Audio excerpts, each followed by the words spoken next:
to make a public statement to represent the citizens of Oklahoma and of this great United States, to call particularly on those who believe in the Judeo-Christian value system to take a stand for what they believe, because we see a lot of things that have been happening for years but are accelerated right now under the present administration that are going contrary to the basic values, moral values of the majority of Americans. And how is this not separation of church and state?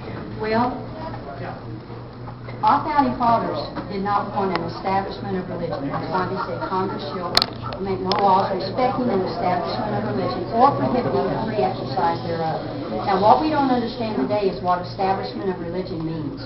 Basically, it meant three things to our founding fathers, and it was, I've got his name here, it was one of our brigadier generals of the Navy who made the statement that, and I can find it for you later, who made the statement that establishment to the founding fathers meant basically three things. One, it meant that government would pay for religious services, and many of our pastors in the founding years of our nation were paid by public dollars. Two, it meant that you could not be elected to office unless you were a member of the established church. And thirdly, it meant that there was mandatory attendance. They did not want establishment of religion. They never intended to divorce the influence of one's faith in their lives from any area of life. They did not want, as they had over in England, the King of England of the Anglican Church controlling, the leader of the government controlling the church. So over here, they didn't want the government controlling the church. They didn't want the church controlling the government. They never intended to separate one's faith from any area of life. To do that is hypocrisy. What are your thoughts on the protesters there today? Well, this is a public place and they have every right to be here.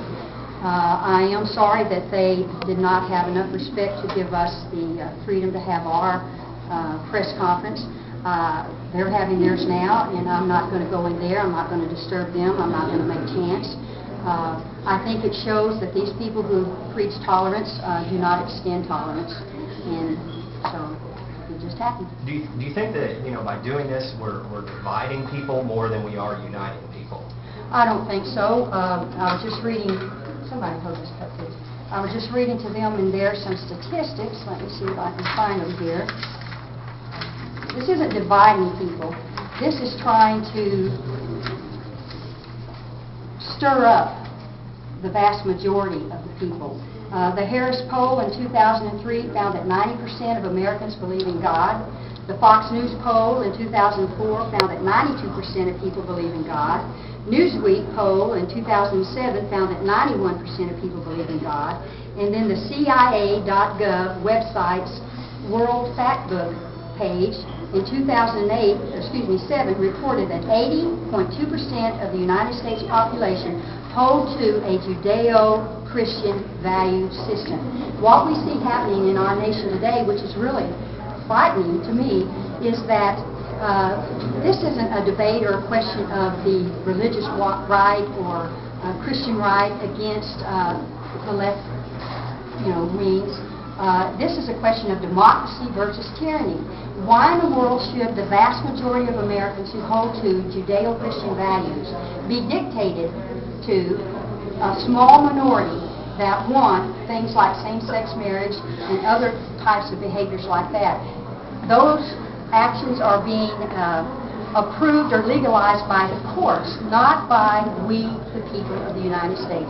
The very definition of tyranny is a minority imposing their will upon the majority, and that is what is happening today. So the only reason for this proclamation is to try to rouse up the church, much like the Tea Parties, which are great and I support.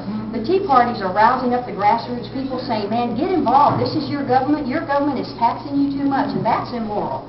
And so this is just saying, look, there's something even more basic than economics, and it's the moral roots of this nation. George Washington said in his farewell address, of all the habits and dispositions that lead to political prosperity, and that's what we all want, political prosperity, he went on to say, religion and morality are indispensable supports. Indispensable, you know what that means. You take away something that's indispensable, you've got real problems. We're taking away religion and morality in this nation. And the First Amendment says that Congress shall make no law respecting an establishment of religion. Our founding fathers created a government like that. It goes on to say that they did not want to prohibit the free expression of religion. And what we're seeing happening today is prohibiting the free expression of religion of those people who hold to biblical values. Do you know how many signatures you No, currently ma'am, have? I sure don't. It will be on a website. I didn't get a chance to say that down there. If you are an American or an Oklahoma citizen and want to sign this petition, you can go to www.reclaimoklahoma.org and spell out the word Oklahoma, and you will have the opportunity to read the petition and to sign it if you would like. You could also go to my website, which is www.sallyKern.com, and when you get on my website, you can see the petition, and there is a link to click on that will take you to where you can sign the petition. Do you think the Ten Commandment memorial on the state capitol grounds will be constitutional? I certainly do. You go to the Supreme Court building in Washington, D.C., and up as you walk into that building, you see Moses holding the Ten Commandments. You walk into the chamber itself, and on the doors there, you see the Ten Commandments. Our nation's capital is fraught with all kinds of evidences of the Ten Commandments and the biblical foundation of our nation. So, thank you very much. Hey, thank you. Appreciate it. Thanks for the time. You're welcome.